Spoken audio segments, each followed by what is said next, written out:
UPLB should have programs that are relevant to its immediate community. For example, UPLB must practice what it preaches. While preaching environmental protection, it is one of the biggest polluters of Laguna Lake through its untreated waste and solid waste, untreated liquid and solid waste.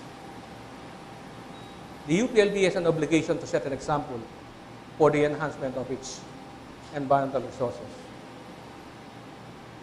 In conclusion, let me repeat that the crucial challenge to UPLB is clear: to reaffirm its commitment to excellence, academic freedom, and social responsibility.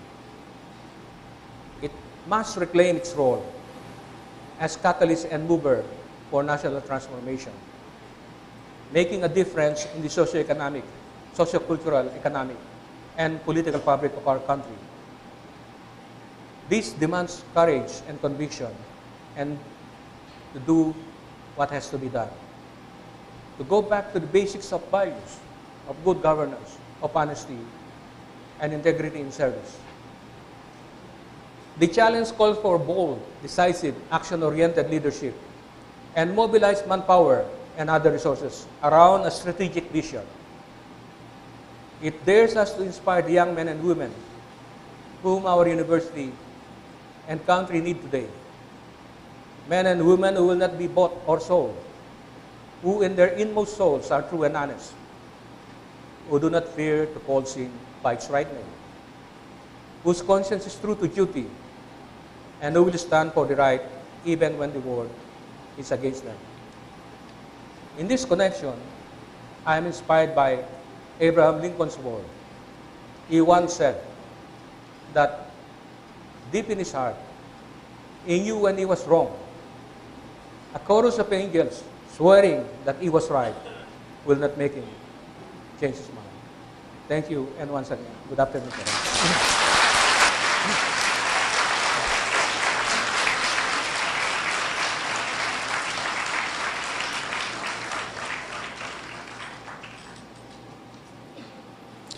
Thank you very much, Dr. David. Our lecturer is now ready for questions from the audience here in UP Los Baños, as well as those in the other campuses.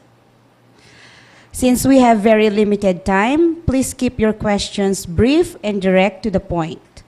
Okay, we will now proceed to the question coming from other constituent universities. So may we have the first question coming from UP Tacloban. Our moderator from UP Tacloban is Dr. Yulito Casas. UP Tacloban, please come in. Yes, ma'am. This is a question from UP Tacloban. Sir, you have been Chancellor of UP Los Baños, a powerful post.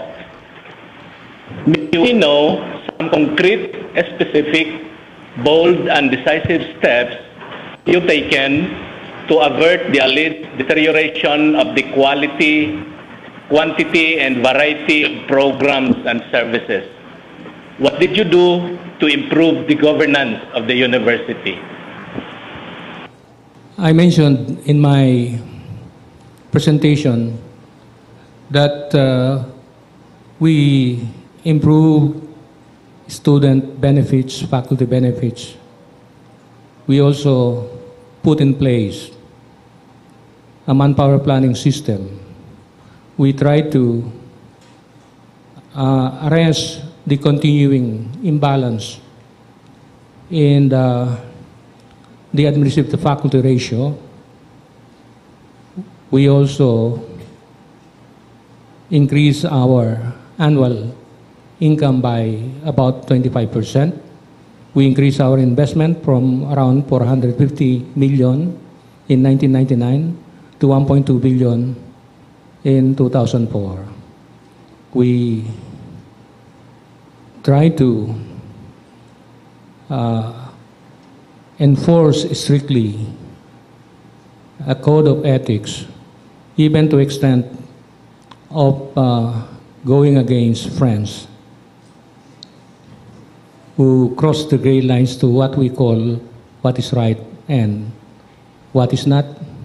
Most importantly, we poured in nearly 1 billion pesos into improvement of our facilities, including laboratories and classrooms. Unfortunately, the construction work is still going on at present. Thank you, Dr. David, and thank you for that question, Dr. Casas. Now, let's go to UP Baguio. Okay, our moderator from UP Baguio is Professor Hipol. UP Baguio, please come in. Good afternoon from UP Baguio. Sir, we have a question here.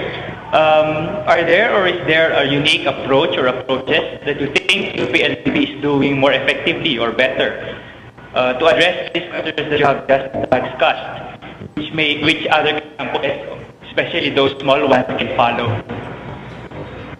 Okay, sir, may I repeat the question from our moderator, Professor Roland Hipol?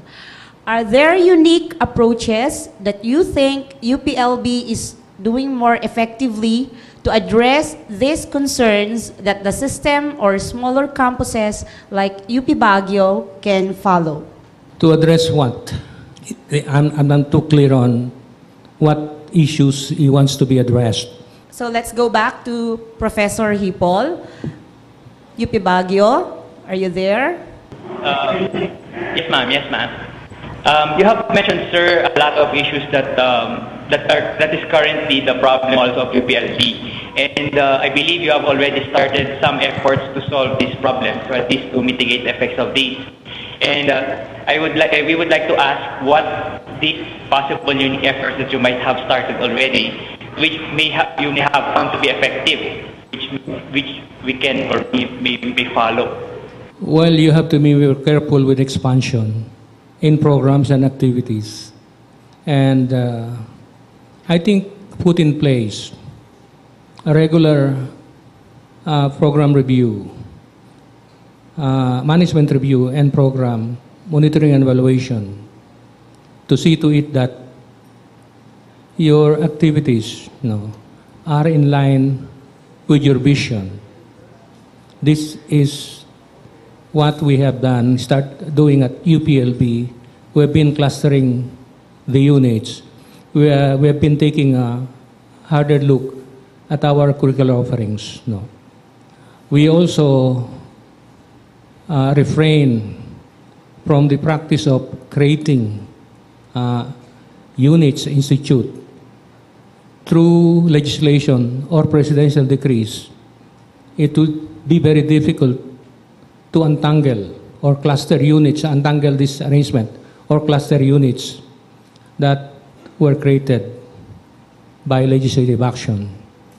Of course, the usual process, the usual recommendation is try to be as independent, as location specific in some of the measures in which you measure the competence of your faculty, the teaching competence. I think UP Baguio should also start to look at the effect of some of the policies, existing policies, on the quality and the composition, the profiles of their faculty and other staff. There are many other things I could say, but this will take a lot more time. Thank you, Dr. David. And thank you, Professor Hipol.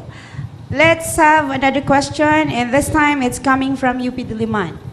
Our moderator there is Professor Villy Venaventura. UP Diliman, please come in. Yes, good afternoon, Professor David. We have a question from our audience. What is the relationship between UPLB and IRI in terms of agricultural research and production? What have they done or are currently doing to alleviate poverty and hunger in the country? It's more or less like a cooperative undertaking in research. But of course, the mandate of IRI is worldwide, international. They look at the problems of other countries, developing countries, while UPLB is looking at the problems of the Philippines. No? The primary contribution of IRI, in my opinion, is the development of high-yielding varieties of rice. And to a certain extent, the maintenance of a gene bank for rice, primarily for rice. And although IRI was very successful in varietal modification, and initially in trying to package a set of guidelines on cultivation of rice, it has gradually withdrawn from these activities. Its primary activities now is on varietal improvement and maintenance of the germ bank. No? On that aspect, we have a good working relationship with IRI.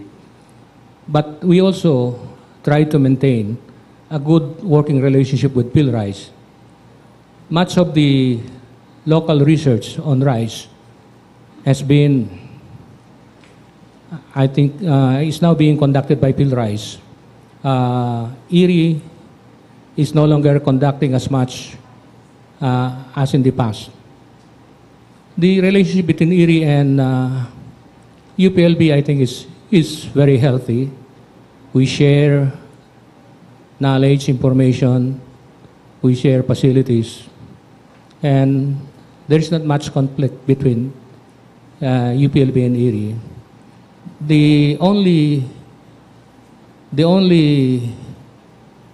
thing I have mentioned about the interpretation of the terms in the memorandum of agreement between sister institution is the fact that sometimes IRI has the tendency to interpret the terms in the MOA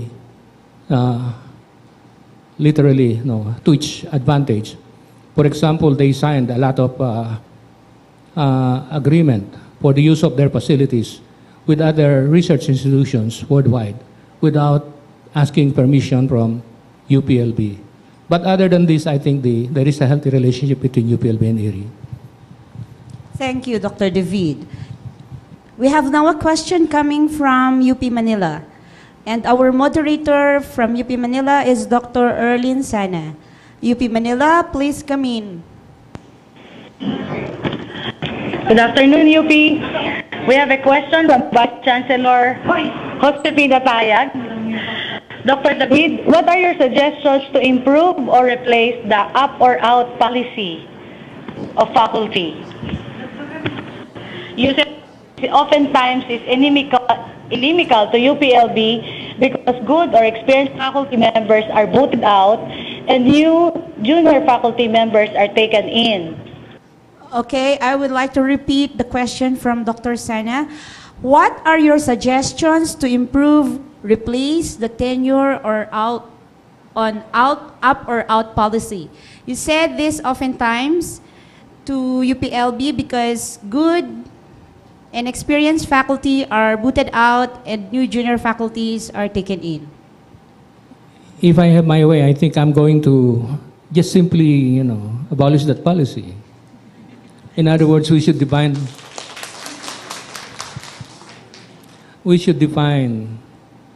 qualification or the performance in terms of other measures. In other words, the evaluation by former student, by alumni, evaluation by colleagues, are just as important. Also, there is some problem in the application of that policy. I noticed that some people are getting or working for advanced degrees